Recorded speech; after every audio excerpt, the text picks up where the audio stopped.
Почти все перелетные птицы уже покинули наши холодные края, но все-таки кто-то из пернатых остался. Одна из таких душещипательных историй произошла в поселке Кожево в Печорском районе. Местные жители увидели у дороги на белом ноябрьском снегу белоснежного лебедя. Птица не была ранена, но сильно замерзла. Скорее всего, как сообщили Юргану местные жители, молодой лебедь не смог взлететь после ночных заморозков, а потому вышел за помощью к людям.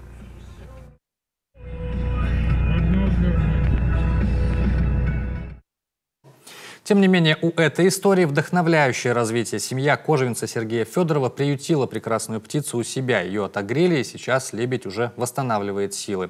Как только появится возможность, его осмотрит ветеринар.